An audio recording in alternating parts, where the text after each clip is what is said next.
Bueno, buenas tardes y bienvenidos a otro webinar de la AEC, de la Asociación Española de Enfermería en Cardiología. Vamos a esperar unos segundos por si se va conectando más gente, ¿vale? Y enseguida empezamos. Bueno, yo creo que como se sigue conectando gente, para ir un poco así en hora, vamos a dar comienzo, ¿vale? Entonces, bueno, bienvenidos a otro webinar de la AEC. En este caso es un webinar del Grupo de Trabajo de Críticos Cardiovasculares. El título que lleva este webinar es Valoración y monitorización en cuidados críticos. Y bueno, lo primero me gustaría presentarme. Soy Miriam González Cebrián. Soy la vocal del Grupo de Críticos de la AEC y supervisora de la UCI Cardiovascular de Salamanca.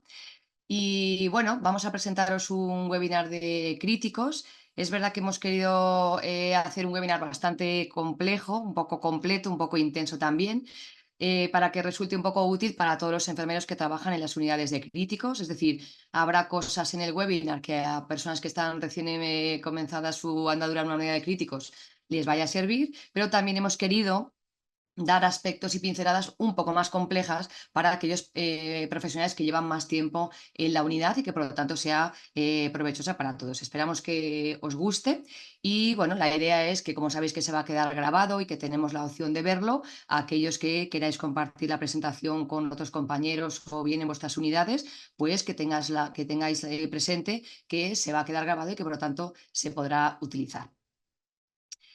Y yo creo que sin más, para poder luego tener tiempo para hablar con los ponentes y con todos los que estáis viendo el webinar, yo creo que vamos a empezar ya a presentar a los ponentes. Me acompañan en el webinar de hoy 4 ponentes, ¿vale? Paula, Irene, Óscar y Isabel. Y bueno, iré presentando uno a uno mientras vemos su presentación. Y si os parece, vamos a dejar para el final las preguntas, ¿vale? O sea, vamos a empezar con los 4 ponentes y una vez vistas todas las presentaciones, haremos ya una ronda de preguntas. Y aprovechar a preguntar a los ponentes si queréis alguna pregunta sobre su webinar o lo que queráis preguntar. Entonces, vamos a empezar ya con la primera ponente, ¿vale? Se llama Paula Selví Labró. Si quieres ya, Paula, ir poniendo la presentación.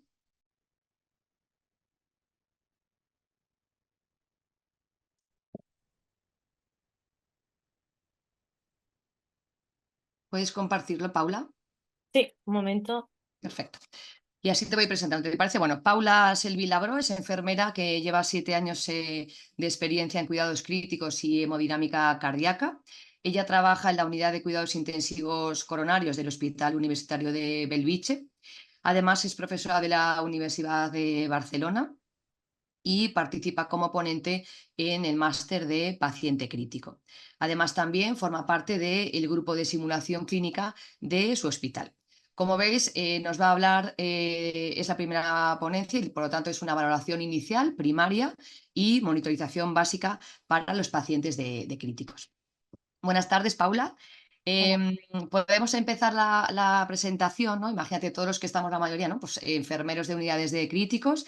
Imagínate, ¿no? Estamos yendo a trabajar, entramos en el turno y la compañera o el compañero nos da el cambio de turno con lo que ha pasado en el turno anterior con el paciente, pero si tuviéramos que resumir, ¿no? A los que están oyéndonos, ¿qué tipo de revisión, ¿no? O de chequeo tendríamos que hacer como enfermeras cuando entramos por primera vez en el turno al box de nuestros pacientes? Bien, pues es bastante probable, como en cualquier unidad de las nuestras que nos encontramos, lo que podríamos encontrar sería una imagen muy parecida a esta, una imagen donde se puede ver muchísima información, monitores, tubuladuras, catéteres, bombas de infusión, bombas de nutrición, vía aérea artificial. Entonces la pregunta es, ¿por dónde empiezo, ¿no? Ante todo esto. Entonces, revisando la literatura a lo largo de los años, se ha demostrado que seguir un sistema y hacer una clasificación y tener una organización para poder entender qué ocurre en cada situación es necesario y toma aún más importancia cuando estamos hablando de pacientes críticos como son los nuestros.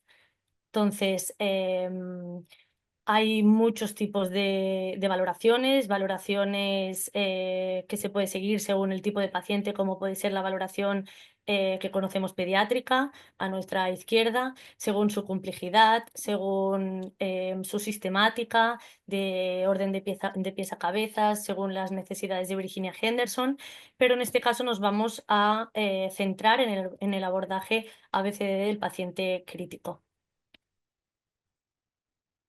Vale, está claro que eso, lo que dices, ¿no? La evidencia sí que ha demostrado que hay muchas formas de valorarlo, pero quizá nos quedaríamos con el ABCDE, que es apropiada no solamente para paciente crítico, ¿no? Sino como sabemos para pacientes extrahospitalarios y por tanto cuando nos puede pasar en la calle. Pero podrías comentarnos quizá dentro de ese ABC que es más general, podríamos hacer un ABCDE específico para los pacientes de críticos. Sí, bueno, ¿Podríamos hacer un ABCDE específico para los pacientes de críticos de nuestras unidades? Bueno, como podemos ver, antes del ABCD tenemos que empezar por el PAS. Sí que es verdad que se utiliza mucho más en la extrahospitalaria, pero también tiene importancia en el mismo hospital porque antes de atender al paciente tienes tanto que protegerte tú como proteger al propio paciente, alertar o avisar a los compañeros y al equipo médico asistencial, y después ya sería socorrer siguiendo el ABCD. Entonces, si empezamos a analizarlo, la A formaría parte de la vía aérea, donde los objetivos los objetivos que se ven son valorar y asegurar la permeabilidad de la vía aérea, y esto lo haremos con una valoración del flujo de aire, ver, oír y sentir, y observar los movimientos también torácicos. En el caso de que nuestro paciente requiera un control de columna cervical, también sería el momento de mantenerlo, manteniendo la alineación eje cabeza, raquis y pelvis. Entonces, la vía aérea, si la tenemos obstruida, podría ser tanto completa como parcialmente, y en caso de tenerla permeable, sí que sería el momento de poder pasar a la B. Entonces, entrando en la B, hace referencia a la respiración. Aquí los objetivos que tenemos son valorar y asegurar la ventilación efectiva y aportar de forma precoz oxígeno a altas concentraciones. Debemos inspeccionar pues tórax, abdomen, la musculatura accesoria que se utiliza, la frecuencia respiratoria, observar si hay aparición de cianosis, livideces. Es el momento de auscultar ruidos pulmonares, la palpación torácica y la percusión, que muchas veces es la más difícil. Y como monitorización básica tendríamos la saturación, que ya nos podría dar información. Una vez tengamos la B sin ningún problema, sería el momento para poder pasar a la siguiente, la C, que hace referencia, como muchos sabemos ya, a la circulación. Aquí lo hemos querido separar en signos clínicos, tanto cuantitativos y cualitativos, que luego los comentaremos, y los marcadores metabólicos, que también nos pueden ya orientar un poquito. Y darle también un poquito de importancia al dolor torácico, ya que estamos hablando de pacientes críticos y además en nuestras unidades que son cardíacos, con patologías cardiológicas y alto apagamiento cardíaco. Por lo que hace referencia a los cuantitativos, tenemos el sensorio siendo pues que está tranquilo, la normalidad sería tranquilo, colaborador el paciente, puede también encontrarse un poco agitado, inquieto o ya obnubilado. Esto ya nos daría información. Si nos fijamos en la coloración y la temperatura, pues si la temperatura es fría o caliente, si está diaforético el paciente, se encuentra totalmente normal, o si la coloración adopta otro tipo de piel, bueno, de pieles cianóticas o como pálidas, o el moteado que sale en la piel. Entonces, el moteado es un signo clínico, como hemos dicho, que aparece generalmente alrededor de la rodilla, o al principio de todo aparece por allí, y se puede, como podemos ver en la parte izquierda, se puede clasificar según los grados, ¿no? El Mutin Score lo que nos dice es que hay 5 grados diferentes, y como vemos en la parte derecha de la pantalla, está la gráfica que nos relaciona la supervivencia y lo relaciona con el tiempo de UCI en días. Entonces, un paciente, por ejemplo, que pueda haber tenido que en el en el score le salga de 4, vemos que la supervivencia disminuye mucho, al mismo tiempo que el tiempo de días en UCI aumenta. Y como podemos ver abajo, aquí tenemos todos por orden los diferentes, la descripción de de los diferentes puntos que hay desde el 0 hasta el 5. Entonces, después también sería, dentro de cuantitativo, encontramos el relleno, observar el relleno capilar, siendo menos de 2 segundos normal y más de 2 nos indicaría hipoperfusión periférica. Y para palpación de pulsos arteriales sí que es cierto que se puede encontrar en múltiples sitios, pero para que tengamos una estimación de forma rápida podríamos palparle el pulso radial, entonces ya sabríamos que la estimación es que la sistólica está por encima de 80, el femoral, si le palpamos el femoral sería por encima de 70, y si encontramos el pulso carotidio ya nos está dando la información de que el mínimo el paciente está con sistólicas por encima de 50. Entonces, por lo que hace a los cualitativos, miramos la frecuencia cardíaca, mirando el ritmo si es regular o irregular, la estimación y la amplitud de esta, y la tensión arterial no invasiva. Y por otra parte, como hemos dicho, estarían los marcadores metabólicos, que miraríamos el lactato, la saturación venosa central de oxígeno y la saturación mixta de oxígeno.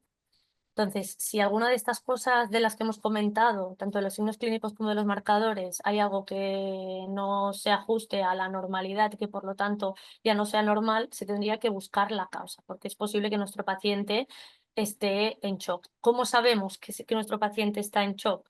Pues para resumir, evaluamos de forma los signos clínicos en 3 ventanas de shock, ¿no? La cutánea, la renal y la neurológica, como hemos comentado, y en los parámetros metabólicos, si el lactato está por encima de 2, la venosa central por debajo del 70% y la venosa mixta por debajo del 65%, entonces nuestro paciente está en estado de disoxia tisular. ¿Qué podemos mejorar a partir de aquí? Tanto el transporte de oxígeno como la presión de perfusión, con tensiones medias por encima de 65, con drogas vasoactivas, por ejemplo.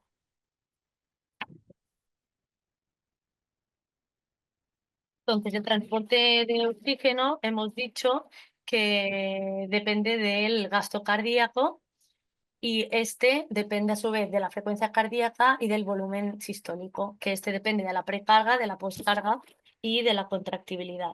Entonces, según la ley de Frank-Starling, existe una relación positiva entre la precarga y el volumen sistólico, de tal modo que cuanto mayor es la precarga, o sea, el grado de estiramiento de las fibras miocárdicas, cuanto mayor es mayor el volumen sistólico. Entonces, como podemos ver en la gráfica esta de la parte derecha inferior, em, se pueden delimitar las dos zonas, ¿no? La zona más anterior es una pendiente donde hay cambios mínimos de la precarga, y sería la zona de más ascendente, sería la zona de precarga dependencia, y cuando ya se aplana la curva sería ya la precarga independencia, es decir, que por más volumen que le pongamos al paciente ya no va a aumentar su volumen. Entonces, como hemos dicho antes, el dolor torácico también juega un papel muy importante en nuestras unidades. Hay muchos tipos de dolores, es muy importante diferenciarlos bien, tanto por su localización como por dónde se irradian, cómo empiezan y todo. Lo que sí que es importante especificar y hacer una buena anamnesis del dolor, y una regla mnemotécnica, por ejemplo, puede ser el OPQR-ST, que nos daría toda información de cuándo empieza este dolor, si se va hacia algún lado, cuánto dura este dolor, la S correspondería a la severidad de este dolor, la QD sería de como la calidad de este dolor, de cómo es, si es opresivo, si es punzante, etcétera. Y para hablar también por encima sobre el taponamiento cardíaco, es importante conocer su clínica, ¿no? Que nos da un paciente que ya esté con ansiedad, inquietud, que nos diga ya que tiene dolor torácico, que se irradia hacia el cuello, que puede o no tener la tríada de Beck, ¿no? Que son signos clínicos del taponamiento cardíaco, y pulsos paradójicos, que luego hablaremos. Entonces, lo que sí que es importante es no demorar el tratamiento de causas con potenciales riesgos vitales para el paciente. Una vez tengamos la C hecha, ya pasaríamos entonces a la D. La D que habla de disability, ¿no? La parte neurológica del paciente, que sería el estado de cómo se encuentra él, evaluar el nivel de conciencia, tanto como con la escala básica de conciencia como la escala de Glasgow, evaluar las pupilas, la simetría, el tamaño y la reactividad que tienen estas a la luz, y conocer también los signos de presión intracraneal elevada, porque nos pueden derivar a unos signos de herniación cerebral, como es la disminución del nivel de conciencia, la taquicardia, alteraciones en las pupilas, etcétera. Una vez tengamos la D hecha, pasaríamos entonces a la E, que sería la última. Esta toma más importancia en la extrahospitalaria, pero también no hay que olvidarla en una propia UCI. Los objetivos siempre será exponer al paciente de arriba a abajo, observar y palpar todo, evitar la hipotermia y preservar, sobre todo, como siempre, la intimidad del paciente. Es una monitorización completa del paciente teniendo en cuenta todos los apartados. Vale, pues hombre, es verdad que es una valoración muy completa, ¿no? Que nos viene perfectamente para un paciente crítico, pero como tenemos realmente un webinar que habla de monitorización del paciente crítico, podríamos hacer que esa valoración, ¿no? Se transformara en una monitorización. ¿Tú crees eso que podríamos transformar todo lo que nos has contado del ABCD en forma de valoración, lo podríamos transformar en parámetros específicos que se puedan monitorizar y hacerlo, como bien dices ahora, una estructuración, ¿no? Un proceso totalmente estructurado para que no te olvides al entrar al box? Pues sí, Miriam, ¿cómo monitorizamos de forma básica? Pues yo os voy a dar una pincelada de la forma básica y luego dejaré a mis compañeros que se metan un poquito más en materia. De la vía aérea como tal no hay una monitorización como tal, sí las maniobras para poder mantener esta vía aérea permeable, utilizando pues eso, maniobras de frente de mentón o subluxación mandibular y la cánula orofaringea. En caso de que fuera necesario, pues ya en la segunda vuelta se intubaría al paciente o se le somete, también se le podría poner la traqueostomía en caso de que no se pudiera intubar. Por lo que hace referencia a la B, tenemos pues como monitorización básica la saturación, como comentaba antes. Para la C tenemos la tensión arterial, la frecuencia cardíaca y la PVC, que esto con monitorización continua tendríamos la termodilución transtorácica y por otro lado se puede mirar por el análisis de onda de pulso. Y desde el análisis de onda de pulso saldría tanto el sistema de calibrados por un lado, la termodilución transpulmonar por otro y el catéter arterial. Y os hablaré un poquito del catéter arterial, a todo lo otro lo comentará nuestra compañera Irene. Por lo que hace referencia a la disability, sería pues eso, el estado neurológico, como hemos comentado antes, que nos hablará nuestro compañero Oscar. Y por último, en la exposición, Isa nos hablará con la saturación regional.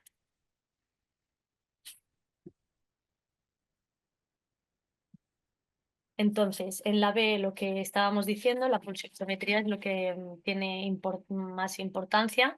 Es un tipo de monitorización continua que no es invasiva, como todo el mundo la conocemos, ¿no?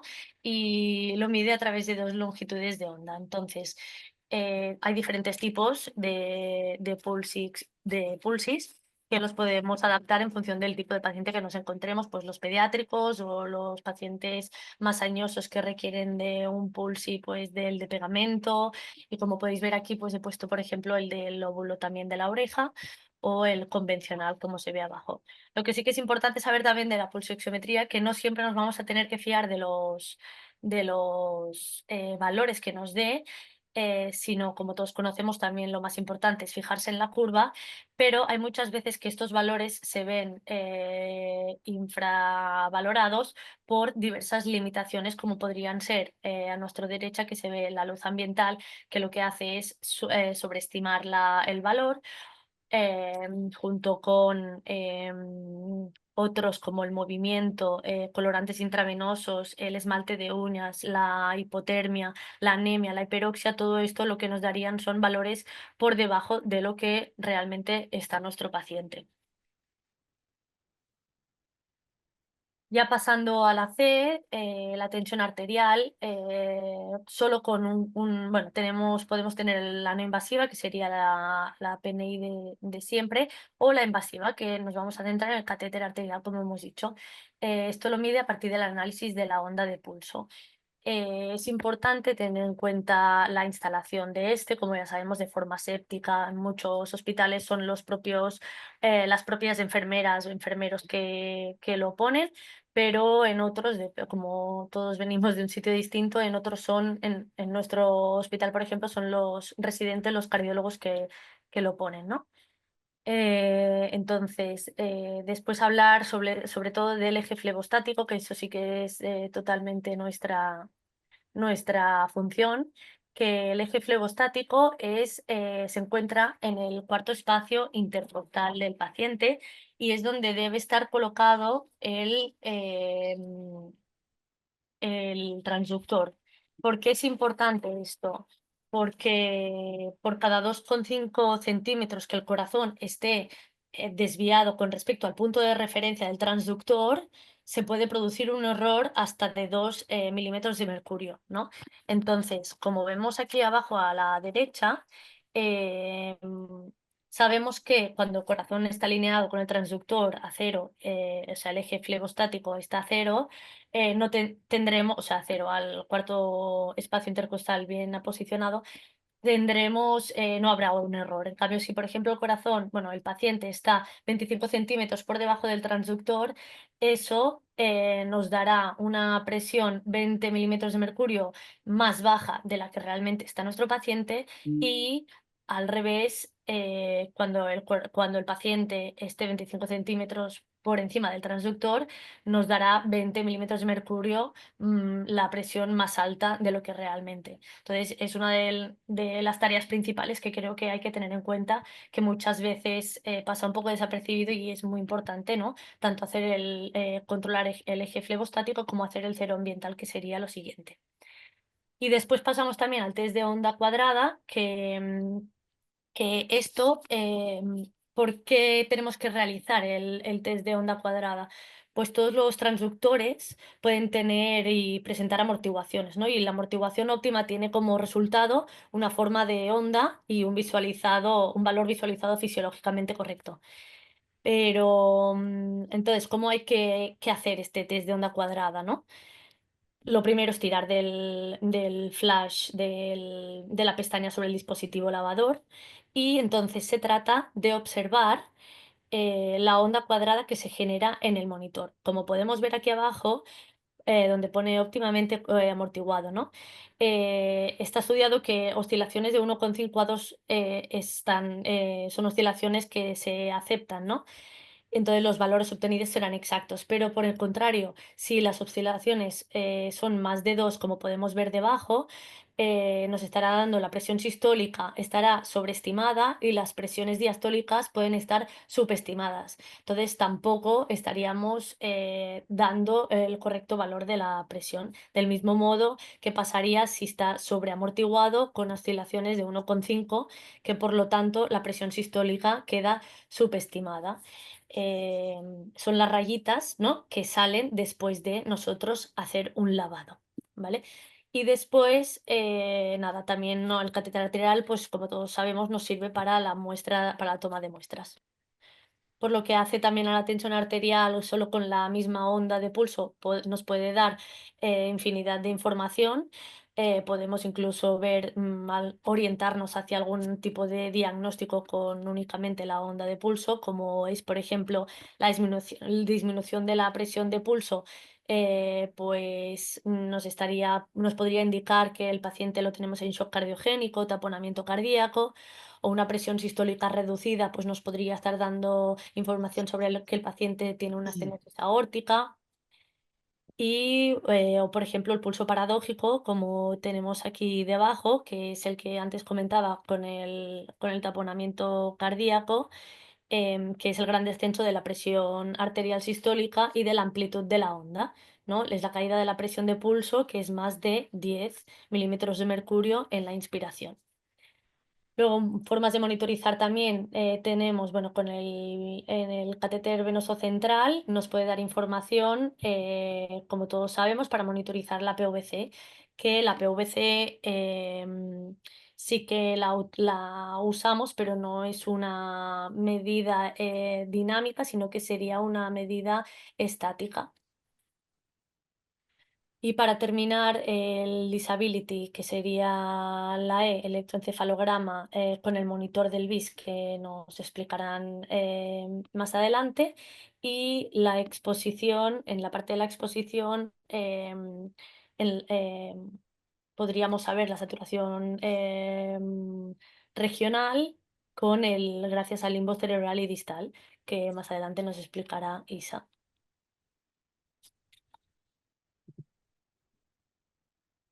Bueno, pues muchas gracias, Paula. Si queréis luego hacer alguna pregunta, podéis hacerla por el chat y luego se la hacemos a Paula, o si queréis esperar a ver todas las comunicaciones, lo podemos hacer así. Vamos a seguir con la siguiente ponente y así a Irene vas poniendo la presentación y compartiendo. La siguiente ponente es Irene Tinoco Amorós, es enfermera que lleva 6 años de experiencia en cuidados críticos y en hemodinámica cardíaca. Trabaja en la unidad de cuidados intensivos coronarios del Hospital Universitario Clínico de Belviche y también es profesora asociada de la Universidad de Barcelona. Como veis, la charla de Irene va a hablar de monitorización hemodinámica y, como veis, seguimos el mismo esquema para que no os perdáis, ¿no? Empezamos con una valoración inicial que hemos transformado en una monitorización y hemos hablado ya del A, del B y del C, pero dentro del C tenemos apartados un poco más específicos que son los que nos va a contar Irene. Irene, dentro de los apartados, ¿no? Que vas a hablar de sistemas de calibrado y termodilución, ¿para qué tipo de pacientes y para qué utilizamos este tipo de dispositivos o este tipo de monitorización hemodinámica en las unidades de coronarias? Pues Miriam, a veces en nuestros pacientes no es suficiente solo con los signos vitales que Paula nos acaba de explicar y necesitamos una monitorización hemodinámica más avanzada, ¿no? Esta nos permite obtener información sobre el funcionamiento cardiovascular del paciente crítico y también es una pieza fundamental tanto a nivel diagnóstico como guía en el paciente con hipoperfusión tisular. Entonces, en el paciente crítico se hablará de que se encuentra en shock cuando tengamos evidencia de que existe esta hipoperfusión tisular. Esto lo que quiere decir es que nuestro organismo es incapaz de mantener una perfusión adecuada de los tejidos. Esto se verá representado a nivel clínico como una disminución de la saturación venosa central de oxígeno y o un aumento del lactato sérico, más allá de que el paciente esté hipotenso o no. Entonces, aquí vamos a hablar un poco del gasto cardíaco, ¿no? Ya que se considera un evaluador muy importante de la función cardíaca global, que además nos proporciona también información sobre cuál puede ser la causa del shock. Entonces, siempre estamos hablando, ¿no? De qué es el gasto cardíaco. Pues el gasto cardíaco no es más que el volumen que eyecta el corazón. Entonces, aquí podemos ver la fórmula, ¿no? El gasto cardíaco es igual a la frecuencia cardíaca por el volumen sistólico. Este volumen sistólico, a su vez, depende de la precarga, la poscarga y la contractilidad miocárdica. Entonces sí que es cierto decir, ¿no?, que gracias a la monitorización hemodinámica avanzada obtenemos datos que nos proporcionan información acerca de todas estas variables que acabamos de comentar. Me preguntabas que para quién, ¿no? Pues aquí podemos observar una imagen, ¿no?, de un documento de consenso donde recomiendan la monitorización hemodinámica continua en aquellos pacientes que persistan con signos de shock, ¿no?, transcurridas las 3-6 horas del inicio del tratamiento, y en aquellos también que se quiera profundizar acerca de la fisiopatología de su proceso. También en el shock cardiogénico se ha visto que una correcta y precoz monitorización del gasto cardíaco tiene especial importancia, no solo ya para el diagnóstico, sino también un poco para el tratamiento posterior. Poco decir, ¿no?, que en la actualidad existen una gran variedad de métodos para monitorizar el gasto cardíaco, cada uno con diferencias entre ellos, ¿no? Estos dispositivos se pueden clasificar en función del grado de invasividad, de no invasivos a mínimamente invasivos y invasivos. Entonces, la selección de un dispositivo u otro pues, se ve influenciada por diversos factores. Entre ellas pueden ser factores relacionados con el propio paciente, factores relacionados con las propias ventajas y limitaciones que tiene cada uno de estos dispositivos y un poco también factores institucionales, ¿no?, en función de lo que dispongamos en nuestro propio centro. Aquí vemos también una serie de monitores, ¿no? Existen diferentes monitores para estos dispositivos. Sí que es cierto que algún monitor de estos nos permite combinar varios de estos dispositivos. Nosotros ahora posteriormente nos vamos a centrar en el FlowTrack, en el Volume View y en el catéter de arteria pulmonar. Es verdad que, como dices, en cada una de las unidades tenemos dispositivos totalmente diferentes, ¿no? De hecho, somos unidades muy distintas, desde agudos, desde críticos, intermedios, y eso ya lo hemos visto, ¿no? En nuestro propio grupo, que somos muy diferentes, y es verdad que manejamos mucho tipo de fungibles, ¿no? De aparatos y de sistemas. Entonces, sí es verdad que empezamos a complicar un poco más la monitorización, efectivamente es un pelín más avanzada, y hablando del flow track, del vigileo y del SwanGAN, que es donde nos vamos a centrar. Quizá podríamos hablar, Irene, eso de qué fungiles utilizamos en cada uno para que la gente lo sepa, ¿no? Cómo se colocan, cómo se tienen que utilizar, y luego incluso eso, si podemos hablar de quizá que nos enseñes a cómo interpretar los principales parámetros de esta monitorización hemodinámica. Pues mira, centrándonos primero de todo en el flow track, ¿no? Este se trata de un dispositivo que estaría dentro de los mínimamente invasivos. Es un dispositivo que analiza el contorno de la onda de pulso, ¿no? Entonces se basa en el principio de que la presión de pulso es proporcionada al volumen sistólico. Este nos va a dar parámetros de flujo cada 20 segundos, no necesita ningún tipo de calibración externa y también monitoriza de forma continuada cambios en el tono vascular, que es por ello que se utiliza mucho en quirófano. Entonces aquí vemos un poco, ¿no? Los parámetros que proporciona el gasto cardíaco, el índice cardíaco, el volumen sistólico, la variación de volumen sistólico, la presión de la arteria media y puede llegar a darnos resistencias vasculares sistémicas. Entonces, para iniciar este dispositivo lo que necesitamos es un catéter arterial, el catéter arterial que disponga nuestro propio paciente, ya sea radial, humeral o femoral, de la casa comercial que sea. Sí que es cierto que necesitamos un transductor de presión, que es este de aquí que vemos en la imagen, ¿no? Que es el FlowTrap, pero es muy parecido a un transductor de presión normal. Y luego necesitamos el monitor que tengamos. Entonces, para ponerlo en marcha, lo que primero vamos a tener que hacer es purgar todo el sistema del transductor. Una vez esté purgado, lo conectaremos al catéter arterial. Entonces, aquí quedaría reflejado cómo quedaría nuestro transductor, tanto en el databox como en la regleta, en el caso del monitor que tengamos. Aquí es importante que la E del transductor quede hacia arriba, ¿vale? Que no lo coloquemos al revés. También nos recomiendan que retiremos estos tapones que vienen en el set, que son tapones abiertos al aire, y los cambiemos por tapones cerrados al aire. Entonces, una vez ya tenemos todo esto, ¿no? Presurizaremos nuestro equipo como si fuera un presurizador, con el presurizador normal que tengamos. Entonces hay que conectar todo esto al monitor, ¿no? Entonces es bastante intuitivo. Se tiene que conectar con la conexión verde, irá conectado con un cable verde al monitor.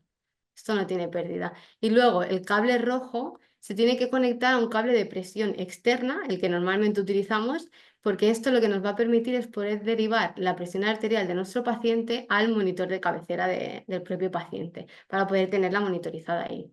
Entonces, una vez encendamos el monitor, lo importante, tenemos que introducir los parámetros, sobre todo de la edad, del peso, el sexo y la altura. Es muy importante introducir el peso y la altura, ya que esto nos proporcionará que tengamos parámetros indexados. Luego, una vez hayamos hecho todo esto, haremos el cero de la presión y podremos empezar a utilizar nuestro dispositivo, ¿no? Y aquí vemos un poco la imagen de cómo quedaría nuestro paciente conectado al monitor. Aquí vemos que podemos utilizar incluso diferentes formas de visualizar esta pantalla. Entonces, aquí sí que me gustaría hacer un poco de hincapié, ¿no? En este parámetro que es un parámetro importante, como está explicando Paula, ¿no? Que es el volumen sistólico y la variación de volumen sistólico. Este parámetro lo que nos permite es conocer si el paciente va a responder o no a volumen, porque a veces estamos poniendo sobrecargas a pacientes que realmente no la necesitan, porque en función de la zona que se encuentra de Frank Starling, pues no están en una zona precarga dependiente, ¿no? Y este parámetro nos ubica un poco a conocer en qué punto de la curva está nuestro paciente. Entonces ahora vamos a pasar a otro dispositivo, ¿no? Es el dispositivo VolumeView, que este nos ofrece, también está dentro de los mínimamente invasivos, pero combina dos técnicas. Combina la termodilución transpulmonar con el análisis de la onda de pulso.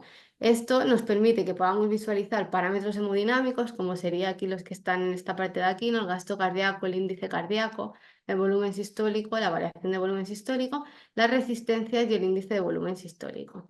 Pero también nos proporciona parámetros volumétricos, que son el ELWI, ¿no? Que es el agua extravascular pulmonar, el PVPI, que es el índice de permeabilidad pulmonar, el JET, que nos hace referencia al volumen telediastólico global, y el JEF, que nos habla de la fracción de eyección global. Entonces, para utilizar este dispositivo lo que necesitamos es únicamente el kit, ¿vale? Es el kit de VolumeView donde viene un catéter arterial, en este caso es un catéter femoral, el transductor de presión se llama Volume View, luego tenemos la llave del termistor y por último un transductor de presión que se llama True Wave, que lo que nos permite es monitorizar la PVC.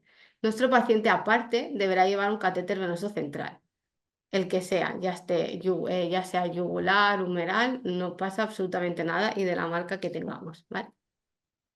Aquí veríamos un poco el material que viene en el kit, ¿no? Aquí viene el kit para pincharle el catéter arterial femoral, el transductor de Volume View, el transductor True Wave y la llave de termistor. Entonces todo esto es un poco como un poco como en el FlowTrack, ¿no? Se tienen que purgar los dos transductores. Una vez tengamos purgado el transductor Volume View, este es el que conectaremos al catéter arterial. Luego la llave de manifold, esta llave es importante que no se pierda, que es la que tendremos que conectar a la luz distal del catéter venoso central. Entonces por aquí vemos este puerto inferior. En este puerto inferior se conectará el transductor True Wave, que lo que nos permite es poder monitorizar de manera continua la PVC. Y luego por este puerto de aquí lateral es por donde haremos las inyecciones de bolus para poder hacer la termodilución transpulmonar. Aquí vemos un poco la imagen, cómo quedarían los dos transductores en el databox, ¿no? Aquí es importante que este databox también tiene que estar encendido. Esto tiene aquí un botón, tiene que salir en amarillo para que esté encendido, ¿vale? Entonces, luego todo esto, aquí vamos a hablar del famoso cable trifurcano, ¿no? Es este cable de aquí que tiene 3 conexiones. Para conectar todo este sistema al monitor, tenemos que utilizar, igual que el conector de Volume View tenía 2 conexiones, ¿no? La verde, que la vamos a conectar al verde, el cable trifurcado. La roja del Volume View es la que vamos a conectar a un cable de presión que nos derivará la presión arterial al monitor de cabecera. Y luego tenemos el conector azul, que es el que conectaremos al conector que viene del True Wave para monitorizar de forma continua la PVC. Y luego, opcionalmente, tenemos este último conector, que es el azul y blanco, como veis aquí, que lo que nos permite es, lo podríamos conectar a un cable de presión también externo para poder derivar a nuestro monitor de cabecera del paciente y tener monitorizada de forma continua también la PVC. Esto es opcional. Perdón. Aquí vemos en una imagen cómo quedaría todo el sistema del Volume View de nuestro paciente, ¿no? Y a su lado el monitor. Entonces, como hemos dicho, ¿no? Permite monitorizar parámetros hemodinámicos y parámetros volumétricos, pero estos parámetros volumétricos son intermitentes, ya que necesitamos realizar una calibración. Para hacer esta calibración, lo que tenemos que hacer es la termodilución transpulmonar. Para ello iremos al tercer icono que sale en el monitor, que hace referencia al icono de acciones clínicas, y dentro de esta seleccionaremos la termodilución. Entonces se recomienda que se utilice una jeringa de Luerlo, que se administre en bolus de 15 o 20 cc de suero fisiológico frío. Estas inyecciones deben ser rápidas y continuas, no tenemos que frenarnos a medio camino, ¿no? Entonces se tiene que realizar un mínimo de 3 inyecciones y luego se pueden revisar estos valores y eliminar las curvas que no nos guste para quedarnos con el valor. Ahora vamos a hablar del dispositivo más invasivo, ¿no? Que es el catéter de arteria pulmonar. Este catéter está indicado en el shock cardiogénico, en la hipertensión pulmonar, también en complicaciones mecánicas de IAM, en el trasplante pulmonar y en el trasplante cardíaco. Este dispositivo lo que nos permite es la monitorización de presiones, a diferencia de los otros dispositivos que nos monitorizaban volúmenes. También permite monitorizar el gasto cardíaco y la saturación venosa mixta que había comentado antes Paula. Se considera el método gold estándar para la medición del gasto cardíaco y también nos aporta información sobre lo que sería el lado izquierdo del corazón. El material que vamos a necesitar para colocarlo es un catéter de Swan-Ganz, un cable de presión, ¿vale? El transductor, el cable de presión, he puesto estos dos porque en función del monitor utilizaremos uno u otro, el propio cable del Swan-Ganz y el monitor que dispongamos. Empezar a hablar un poco del catéter, ¿no? De Swan-Ganz. El catéter de Swan-Ganz es un catéter que es radiopaco, que se introduce por medio invasivo al corazón y va atravesando las diferentes cámaras cardíacas hasta llegar a la arteria pulmonar. Existen diferentes tipos de Swan, pero sí que cada uno con algunas diferencias, pero todos ellos tienen en común una serie de coincidencias, ¿no? Que sería, todos disponen de una luz distal, que sería en este caso la luz amarilla. Esta luz se queda ubicada en la arteria pulmonar y esto es lo que nos permite poder monitorizar de manera continua la PAP, incluso la PCP. Por esta vía no se tiene que administrar nada de medicación. Sí que podemos sacar analíticas en algunas situaciones en concreto, sobre todo cuando queramos analizar la saturación venosa mixta de oxígeno. Luego tenemos la luz proximal, que puede ser azul o incluso azul y luego otra luz blanca, porque hay songas que vienen con dos luces proximales, que quedarían ubicadas en la aurícula derecha. Esta nos permite medir la PVC y también puede usarse para administración, o sea, y esta sí que puede usarse para administración de medicación. Luego tenemos la luz del balón, que es la que va conectada a la jeringa, que al hincharse permite la medición de la PCP. Luego tendríamos el conector térmico, este de aquí. Y luego, depende del SWAN que tengamos, pues algunos permiten medir la saturación venosa central de oxígeno, que tienen un conector de módulo óptico, y luego los SWANs que tienen, nos permiten medición continua del gasto cardíaco, tienen un conector de filamento térmico, que se ve en esta imagen de aquí, que es el que permite aplicar los principios de termodilución continua para poder obtener el valor. Entonces, cuando vayamos a implantar el SWAN, ¿no? El SWAN se implanta por una vena, ya sea yugular, subclavia o femoral. Entonces, es importante que antes de empezar a introducir el SWAN por el introductor, se haya colocado la camisa protectora del catéter, ¿no? Como muchos de nosotros sabemos, pues este es un dispositivo que se mueve con bastante facilidad en nuestros pacientes. Entonces, por ello que a veces se tiene que volver a recolocar. Entonces, es importante que tenga esta camisa protectora para poder mantener la esterilidad del catéter. Luego también se conectará el transductor de presión a la luz distal, que esto nos permitirá, a medida que vamos avanzando el SWAN por las diferentes cavidades, saber en qué cavidad estamos, ¿no? Ya que aparecerá en nuestro monitor una curva distinta una morfología de curva distinta, ¿no? Primero de todo estaríamos en la aurícula derecha, ¿no? Sería una curva de PVC. Luego pasaríamos al ventrículo derecho, donde vemos un cambio de curva, ¿no? Una curva más ventricular, más aberrada. Pasaríamos a la arteria pulmonar, donde se observa una morfología de una curva como si fuera de una presión arterial. Y por último, al hinchar el balón, conseguiríamos observar la presión de enclavamiento, ¿no? La PCP. Aquí en esta imagen, ¿no? Podemos ver en la parte izquierda un monitor de cabecera del paciente, donde en la curva amarilla se ve representada la presión de la arteria pulmonar, y en la imagen de la derecha podemos observar el monitor de gasto cardíaco de nuestro paciente, que en este caso era un monitor que se llama Hemosphere. Entonces, en cuanto a los cuidados de enfermería, ¿no? Decir que para la inserción y la manipulación de estos sistemas se tiene que mantener el protocolo de bacteriemia cero como en cualquier catéter, manipularlos de manera estéril, se tiene que evitar colocar llaves y conexiones que no sean necesarias, acordarse de colocar la camisa en el SWAN antes de introducirlo. Luego también importante comprobar el presurizador, ¿no? Que mantenga una presurización del equipo de unos 300 milímetros de mercurio, asegurarnos del líquido de este suero que esté lleno, ¿no? Una vez quede un cuarto de la bolsa, se recomienda que se cambie. Como también hemos estado hablando anteriormente, mantener el transductor a nivel del eje flebostático, si no, no nos vamos a poder creer nada de lo que estos monitores nos digan. Cada vez que se haga algún cambio deberemos hacer el cero ambiente.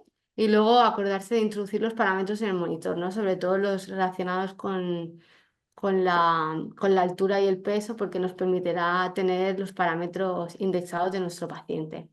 Así como curiosidades, hablar del monitor. Este es un monitor nuevo, es el monitor Hemosphere. Este es un monitor que nos permite utilizar varios sistemas a la vez, solo tenemos que tener todos los módulos y conexiones necesarias, pero podríamos hacer desde Swan-Ganz, ¿no? Hasta incluso monitorizar la saturación regional de oxígeno, que normalmente lo solemos hacer con otros dispositivos, de los cuales posteriormente vamos a hablar, ¿no? Y también así como curiosidades, ¿no? En el segundo icono del monitor tenemos aquí que podemos configurar un poco la visualización de pantalla de nuestro monitor. Podemos incluso seleccionar 1, 2, 3 o incluso 4 parámetros clave, los que queramos poner. Estos parámetros los podemos cambiar y un poco elegir cómo queremos que se vea en nuestro monitor, ¿no? Si estamos en un paciente aislado que no queremos estar entrando, esta es una buena opción ya que se ven los números bastante en grande. Entonces, desde fuera de la habitación ya podemos estar viendo directamente los parámetros. Y bueno, muchas gracias a todos. Hasta aquí mi presentación. Pues muchas gracias, Irene. Ha sido una presentación estupenda. Entonces vamos a seguir, si alguien quiere preguntar, acordaros que podéis hacerlo por el chat o después. Vamos a seguir con el siguiente ponente. En este caso es Óscar Hernández Cabrera. Ya puedes compartir si quieres la presentación. Es enfermero que tiene amplia experiencia en críticos de más de 20 años, incluyendo también unidades de coronarias, y actualmente trabaja en el servicio de hemodinámica del Complejo Hospitalario Universitario de Canarias en Tenerife. El título de la charla es Monitorización neurológica en críticos y en concreto nos va a hablar del índice biespectral dentro de nuestros pacientes para el manejo de enfermeras, ¿no? Óscar, en este caso seguimos con el mismo formato, ¿no? El mismo esquema que estamos utilizando en todo el webinar, ¿no? El ABCDE. Y en tu parte vamos a empezar hablando de la D. Entonces, podríamos, dentro de que vas a hablar del BIS, podríamos especificar para que sea un poco más fácil para los que nos escuchan eso, para qué tipo de pacientes y para qué utilizamos o necesitamos un índice biespectral en las unidades de críticos cardiovasculares. Claro que sí. Gracias, Miriam. Gracias a todos por asistir. Como bien decíamos, voy a pasar a la disability que hablaba Paula y directamente sí que podemos pensar el para qué y ahí deberíamos pensar de dónde venimos. Las enfermeras venimos de hacer una serie de valoraciones más rudimentarias, con menos artilugios. Y bueno, veníamos de valorar una respuesta motora o respuesta pupilar del paciente, los cambios en el patrón respiratorio, mayor o menor frecuencia respiratoria o frecuencia cardíaca, los aumentos o las caídas de presión arterial, la sudoración, la piloerección, el lagrimeo. Podríamos enumerar muchísimos signos que evaluamos, pero todos estos signos eran poco fiables y eran muy influenciables por artefactos del medio. Vale. Nuestro objetivo aquí es monitorizar la profundidad anestésica. Como primer objetivo sería ajustar en tiempo real las cantidades de fármacos que administramos a nuestros pacientes, ajustarlas a sus a necesidades reales, a sus verdaderas necesidades. Tienen que ser lo suficientemente profunda este acto anestésico o pseudoanalgésico, tiene que ser lo suficientemente profundo como para impedir la conciencia del paciente, pero por supuesto sin llegar a una tasa de supresión excesivamente alta. Y me preguntabas, Miriam, ¿para quién? Bueno, pues cualquier paciente que esté en nuestra unidad de cuidados cardiológicos agudos que vaya a precisar de una vigilancia de nivel de sedación o nivel de conciencia para todos nuestros pacientes. Esto empieza una andadura a principios del siglo pasado, allá por 1999.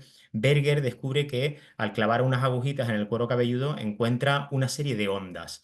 Poco más tarde, en el 37, Gibbs pues encuentra que al iniciar un proceso anestésico en aquel momento con anestésicos inhalados, con etanol o así, pues veía que estas ondas cambiaban, pero no es hasta 1994 cuando Aspect Medical System en Estados Unidos hace un análisis algorítmico de todo este patrón de electroencefalograma para darnos un valor referencia, algo que sea más interpretable o con mayor facilidad.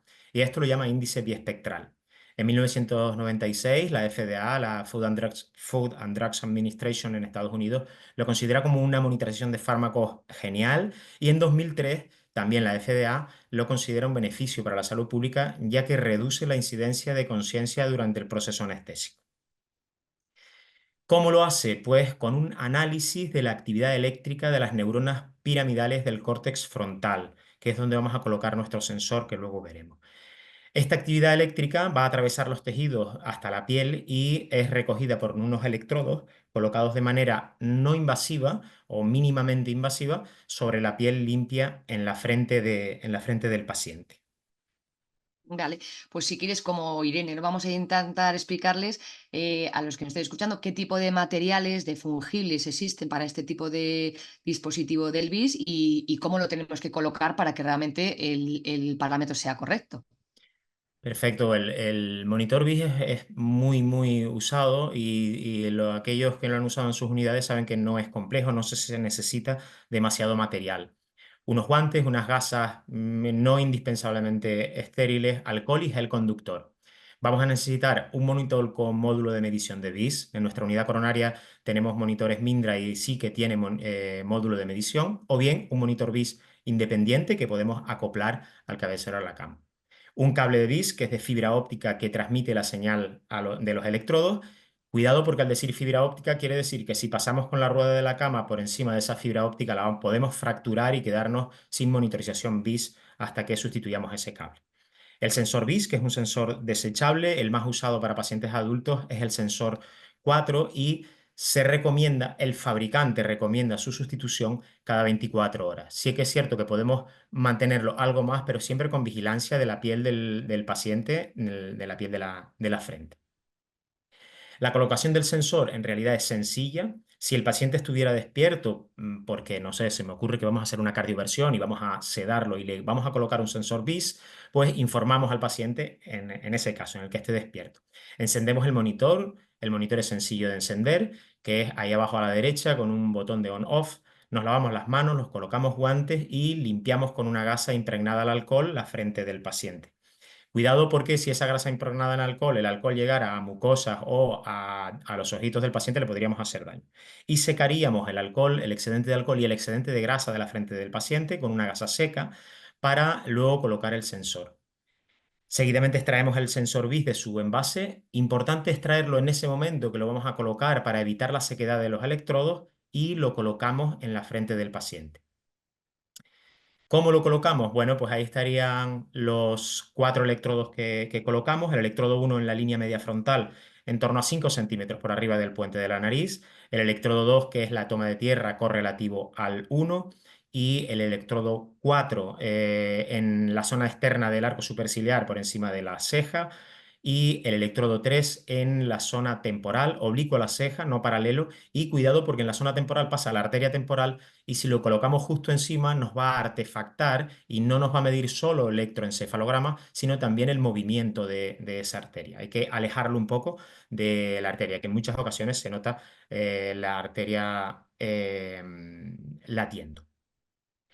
Una vez colocado nos vamos a encontrar con una serie de ondas. No tenemos especialmente que sabernos el nombre de las ondas, pero sí fijarnos en que las primeras ondas de arriba, las ondas gamma, son unas ondas de alta frecuencia. Son mayores de 25 hercios, que es la medida de frecuencia, y luego a medida que vamos bajando en la imagen, vamos viendo ondas de una mayor amplitud y vemos cómo la frecuencia va disminuyendo. Eso sería lo que vamos a ver en un proceso anestésico desde la inducción hasta el mantenimiento. Y así podríamos ver que un paciente, una vez colocado el BIS, si encontramos con este tipo de ondas de alta frecuencia, sería un paciente que está despierto. Si seguimos poniendo analgesia inicialmente y hipnóticos más tarde, vamos a encontrarnos con una sedación por debajo de 80, bien ligera o más tendiente a 60, algo más moderado. Y si seguimos en la profundización, fíjense que vamos aumentando la amplitud de la onda, pero la frecuencia va disminuyendo. Nos vamos a encontrar con una anestesia general y luego más tarde anestesia profunda, hasta que llegamos a un electroencefalograma isoeléctrico que no deberíamos verlo en nuestras unidades coronarias porque estaríamos con tasas de supresión altas que luego ya le veremos. De aquí creo Y, que y podríamos... teniendo en cuenta, por ejemplo, ¿no? Todo lo que tiene que ver con los datos que nos has dicho, podríamos como transformarlos en un dato que podamos interpretar, o sea, que la gente pudiera saber qué datos son los normales que tenemos que manejar, ¿no? Y además, como nos has contado, que se puede artefactar o amortiguar incluso, ¿no? Como por la propia colocación y demás, este tipo de dispositivo podría tener algún artefacto que pudiéramos incluso conocer de antemano. Sí, efectivamente, y además tendríamos que tenerlos en cuenta y evaluarlos, esos artefactos. El sensor BIS nos va a dar un valor absoluto que va entre 0 y 100, pero no solo tenemos que fijarnos en eso. Por supuesto, siempre tenemos que tener un ojo en el paciente y no solo en el monitor, pero además de ese valor de índice biespectral, vamos a fijarnos muy mucho en el índice de calidad de la señal, en el electromiograma, en el tipo de onda que vamos a tener, la frecuencia de esa onda y también en, digamos, la tendencia de la curva en los últimos minutos. Podríamos ponerlo aquí 60, 90, 120 minutos. Entonces, la interpretación del bit, una vez coloquemos el sensor y tengamos el sensor correctamente colocado y acoplado al monitor, no aparece de forma inmediata. Tenemos que esperar entre 10 y 12 segundos y nos va a dar información del estado del electroencefalograma de esos últimos segundos. En realidad está mandándonos información de los últimos 12-15 segundos. Está íntimamente relacionado con el valor del índice de calidad de la señal, que ahora les voy a explicar. Y el valor numérico ese, para que sea más intuitivo, oscila entre 0 y 100, siendo 0 el silencio eléctrico cerebral y 100 cuando el paciente está despierto y alerta. Les decía que tenemos que fijarnos en una serie de factores, sobre todo 3 que les voy a nombrar. El índice de calidad de la señal, que lo podemos ver justo encima en el monitor, que es una especie de barrita como si fuera la cobertura del móvil. Este nos va a indicar el porcentaje de segmentos de electroencefalograma que han sido medidos en los últimos 60 segundos. Cuando el índice de la calidad de la señal es de mayor a 50, es normal, es decir, 3 rayitas verdes o más. Si el índice de calidad de la señal está entre 15 y 50, podemos interpretarlo, pero no nos fiemos mucho. Agudicemos el ojo con el paciente. Y si el ICS está por debajo de 15, es decir, una sola rayita, ya ni siquiera se nos va a mostrar el valor del BIS. Un factor muy importante y muy artefactable es el electromiograma. Miriam, que tú me preguntabas por los artefactos, el electromiograma va a artefactar muchísimo el valor del BIS. Este nos va a medir la actividad muscular y otros artefactos de alta frecuencia, movimiento excesivo del paciente. Luego les pongo una imagen con varios artefactos que seguro que van a identificar en el cubículo de la unidad coronaria. Artefactan el valor de BIS dando valores falsamente elevados. ¿Qué quiero decir? Que si con un electromiograma elevado nos va a aumentar el valor del BIS, pero no significa que el paciente esté más despierto. Y no hay una proporcionalidad entre el artefacto electromiográfico y la elevación del BIS. ¿De acuerdo? Y a diferencia del índice de calidad de la señal, a este nos interesa que esté en descenso o la desaparición de esa señal gráfica del electromiograma, es decir, que esta barrita roja esté abajo del todo o ni siquiera aparezca. Y por último nos vamos a fijar en la tasa de supresión, que nos va a representar el porcentaje de tiempo de supresión en el electroencefalograma en los últimos 63 segundos. Si en estos últimos 63 segundos el 25%, digamos, del electroencefalograma ha estado en silencio eléctrica, aquí arriba nos va a aparecer tasa de supresión 25, ¿vale? Y el valor de BIS comienza a descender hacia cero a medida que la tasa de supresión va aumentando. Estos serían artefactos de los que Miriam hablaba y yo les quería comentar que desde esto que pueden ser movimientos faciales, movimientos oculares, movimientos de la frente, hasta incluso cuando el paciente se arruga un poco porque tiene una molestia en un cambio postural, nos va a artefactar el BIS porque nos va a aumentar el electromiograma. Esto nos artefactaría también, ya está en desuso, es un electroestimulador que se usaba en anestesia antes de que llegaba el Sugammadex como antídoto del rocuronio. También el tubo de aire si la sábana está muy cerca del electrodo, un bisturí eléctrico si en la unidad coronaria vamos a colocar, por ejemplo, una ECMO y usamos un bisturí eléctrico. El cable de marcapasos nos podría artefactar si estuviera muy cerca también del sensor de BIS. El balón de contrapulsación, sobre todo en pacientes delgados que tienen menor impedancia que un paciente más rellenito. La ECMO en menor medida, las roldanas del Prismaflex también nos van a artefactar, nos van a aumentar el electromiograma, la lectura del índice biespectral del electromiograma y por tanto el valor del BIS. Todos los artefactos no van a ser para darnos un BIS más alto. Algunos de ellos, esto les sonará, aunque ahora está ya en entredicho y estamos tendientes después en las paradas extrahospitalarias a la normotermia. Este es un aparato de hipotermia para aquellos que no lo han visto, el que usamos en nuestro hospital, que es el SOL, que lo que hace es disminuir la perfusión cerebral, disminuir el metabolismo neuronal y disminuir la actividad eléctrica cortical frontal. Por tanto, con el SOL puesto nos va a dar valores de BIS falsamente bajos, es decir, el paciente va a estar más despierto de lo que el BIS nos está indicando. Y con esto estaría todo. Tengo unas 3 diapositivas que son, bueno, un poco para que lo vieran, un valor de BIS de 25. Aquí no veo el índice de calidad de la señal porque el monitor estaba por reparar, pero tenemos un electromiograma muy bajo, con lo cual nos podemos fiar muy mucho de nuestro valor de BIS. Ven aquí que no hay una gran frecuencia, sino escasa frecuencia. Y aquí se ve cómo cae el BIS a medida que cae el electromiograma. Aquí es donde se pone el relajante muscular. Esto es un proceso de una intubación. Este sería un mantenimiento sin más, con un valor de BIS de 41. Bueno, una anestesia bien o una sedación profunda para un paciente de críticos, con un BIS elevado, un electromiograma bajo, óptimo, con una frecuencia baja en el electroencefalograma. Y aquí vemos que la mayoría de las ondas que se marcaría en roja serían teta alfa, que son ondas por debajo de 12 hercios. Y esta última, que es un caso, bueno, curiosa, Miriam dijo que yo trabajaba en la unidad de hemodinámica y bueno, esto es en un implante de válvula aórtica, nosotros ponemos válvula balón expandible, aquí ya el paciente está con un BIS de 92, ¿vale? con una tasa de supresión aquí abajo 0, pero aquí si se fijan la tasa de supresión en un momento subió, subió y subió. Subió en 2 ocasiones hasta 100, con lo cual el bis en el momento era 0. Este es el momento del implante, cuando ponemos el corazón con un electrodo en el ventrículo derecho a través de un marcapasos externo, un generador externo, a 200 latidos por minuto y ocluimos la salida de la válvula aórtica con el balón y no hay perfusión cerebral. La tasa de supresión sube a 100 y el bis baja a 0. Y con esto les dejo alguna bibliografía y muchas gracias. Gracias, Miriam. Pues nada, muchas gracias a ti, muy interesante la ponencia. Y bueno, vamos a ir acabando ya con la última ponente, Isabel Pérez Loza, enfermera con también más de 10 años de experiencia en el área de críticos cardiológicos. Trabaja en la unidad de cardiología críticos del Hospital Universitario de Valdecilla y también es profesora llevando a los alumnos de prácticas en su unidad. Van a hablarnos dentro de la monitorización neurológica, como veis, pero en este caso del dispositivo de oximetría cerebral no invasiva, que es en concreto del Somanetics. Entonces, buenas tardes, Isa. Siguiendo el esquema, ¿no?, que estamos siguiendo en la presentación del ABCDE, pues vamos a ir ya a la última parte con tu charla, que es la parte del E. Entonces, lo mismo, ¿no? En concreto, ¿cómo podríamos nosotros utilizar el somanético con el resto de pacientes? Entonces, para hacerlo sencillo, ¿para qué pacientes tendremos que utilizar este dispositivo y para qué? O sea, ¿para quién y para qué dentro de nuestras unidades?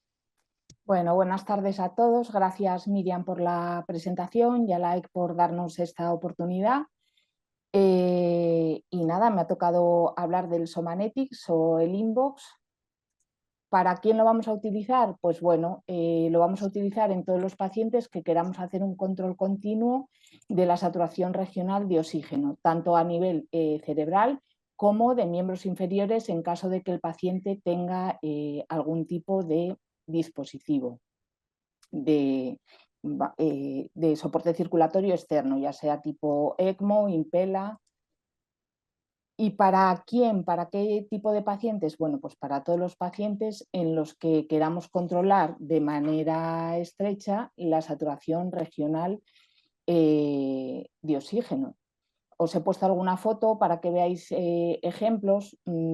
Puede ser en un paciente que viene en parada que le colocamos una ECMO o puede ser también un paciente posoperado que le cuesta salir de bomba o que se alarga mucho la cosa y luego puede tener más riesgo embólico y por ese motivo lo queramos controlar de una forma más estrecha.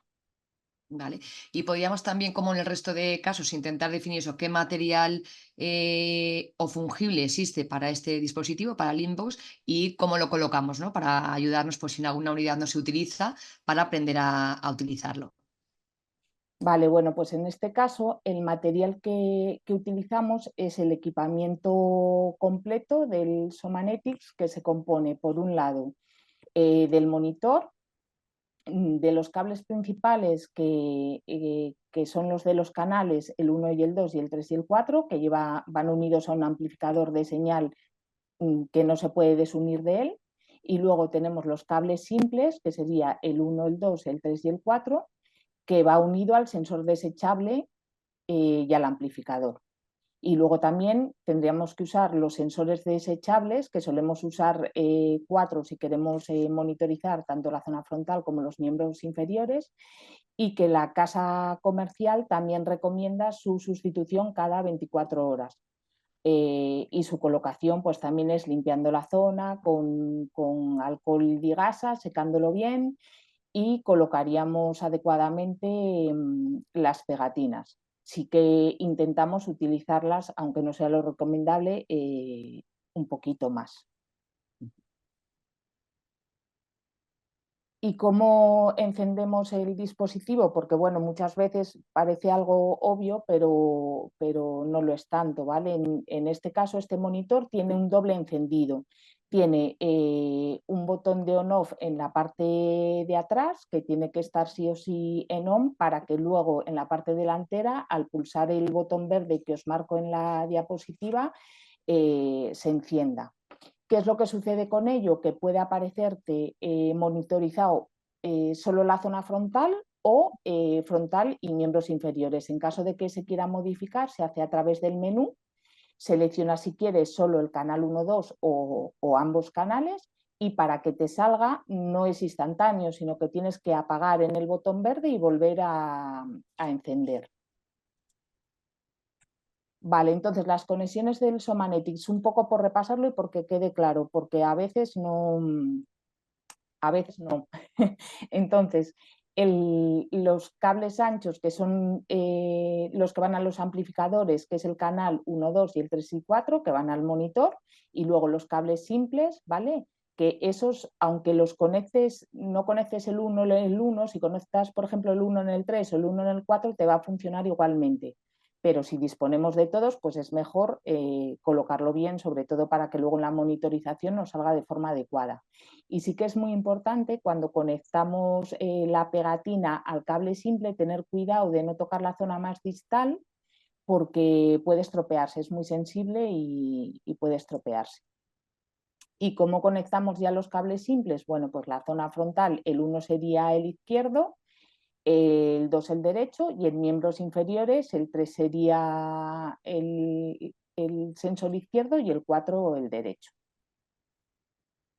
En un paciente real, para que veáis cómo colocaríamos las pegatinas frontales y las de miembros inferiores. Es verdad que en este tipo de pacientes muchas veces tenemos también colocado el BIS junto al Somanetics y es un poco complicado, dependiendo del tamaño de la frente del paciente, encajarlo todo, pero bueno, más o menos con un poco de paciencia se suele conseguir.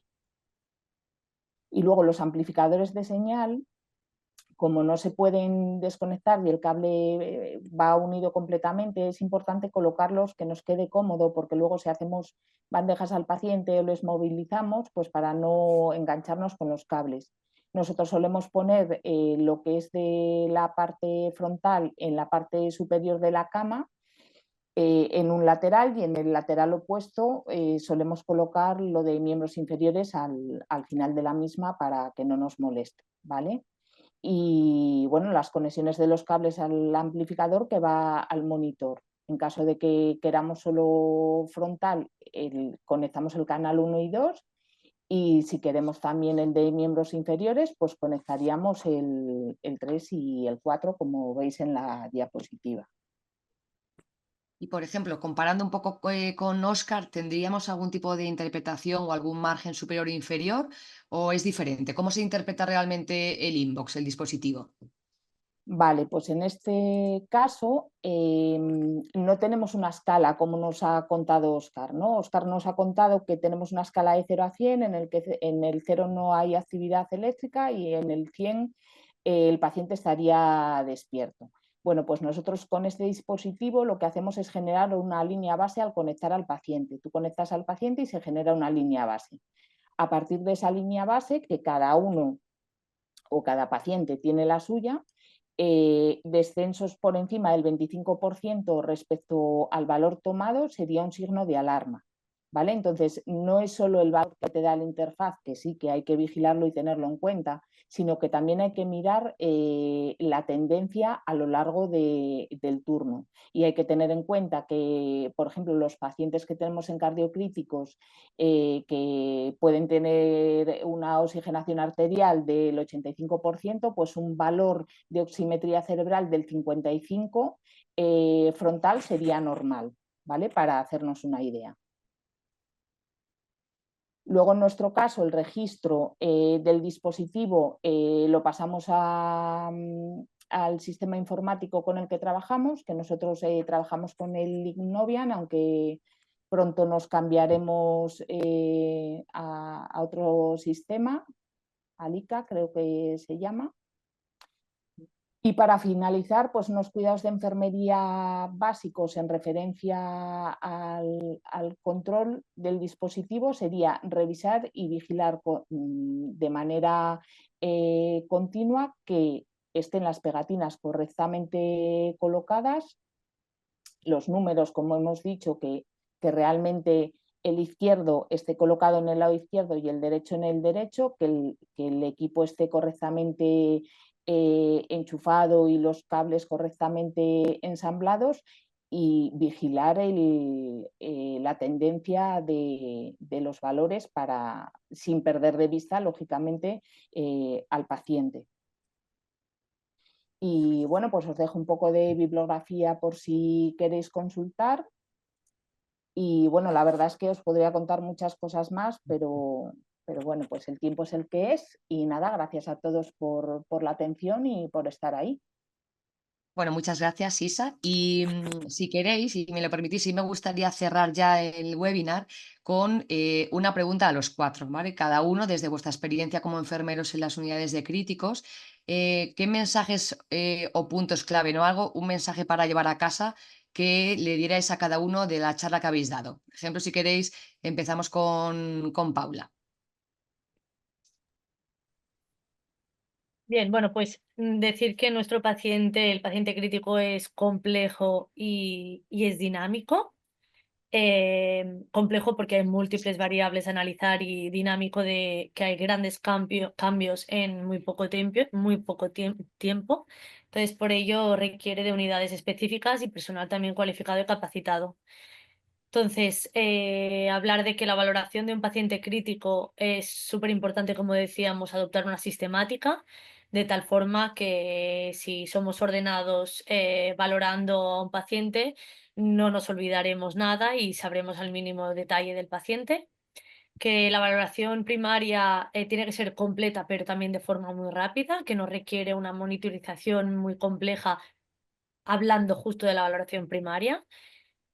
Que hay que observar e inspeccionar el propio paciente, ¿no? Que hay muchas veces menos es más y que no por tener una monitorización óptima de gran calidad que te mire todos los valores, em, vas a saber, si no sabemos cómo funcionan todos estos monitores, pues no sabremos utilizarla y no podremos sacarle provecho, ¿no? Y muchas veces quien tiene la propia información es solo inspeccionando al paciente, ¿no?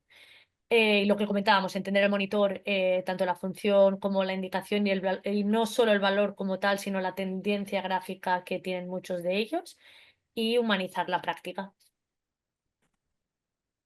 Si queréis, seguimos un poco el mismo orden, ¿vale? Irene, luego Óscar y luego ya Isa. Pues yo como mensajes clave, ¿no? Pues como hemos comentado que existen diferentes tipos de dispositivos para realizar la monitorización, por eso en función de lo que necesitemos tendremos que adaptarnos a un dispositivo u otro, intentar conocer también cómo funcionan estos dispositivos y las limitaciones que pueden tener para que los datos que obtengamos puedan ser fiables o no. No tener miedo a tocar estos dispositivos, ¿no? Como todo se aprende tocando, tenemos que jugar con los monitores para poder conocer el funcionamiento de estos. También un poco entender los datos que nos están aportando para poder anticiparnos ante las posibles complicaciones. Que no nos olvidemos en los casos de dispositivos que combinan la termodilución transpulmonar que se realice para poder obtener los datos, los parámetros volumétricos calibrados, ¿no? Registrar, tenemos que dejar todo registrado, registrar horariamente los parámetros que sean para registrar horariamente y los que no, pues no hace falta que los estemos replicando horariamente, ¿no? Entonces es un poco saber qué valores hay que registrar horariamente y cuáles no. Recordarnos de colocarla en el transductor de presión de los dispositivos hacia arriba y colocar la camisa del SWAN. Esto sobre todo, ¿no? Que no empiecen a introducir el SWAN sin antes haberla colocado.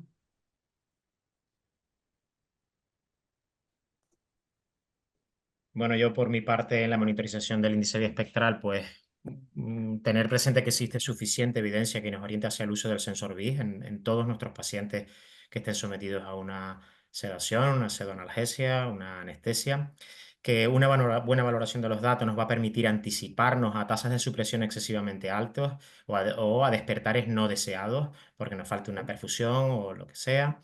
Tener en cuenta, además del valor del BIS, el índice de calidad de la señal, el electromiograma y la tasa de supresión como apoyo al valor global.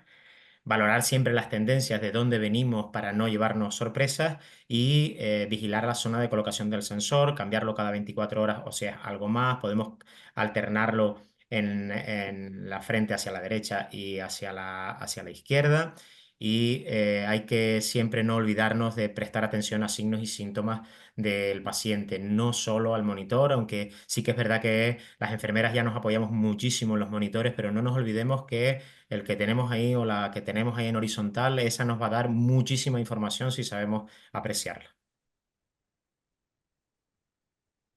Bueno, yo por mi parte, en referencia al Somanetics, pues nada, es importante disponer de todo el equipo necesario y mantenerlo correctamente enchufado, limpiar correctamente la zona para conectar los sensores, conectar correctamente todos los cables del sistema, con los canales y los amplificadores, con el cable simple, ¿no? Como regla mnemotécnica podemos decir que lo impara a la izquierda y lo para a la derecha.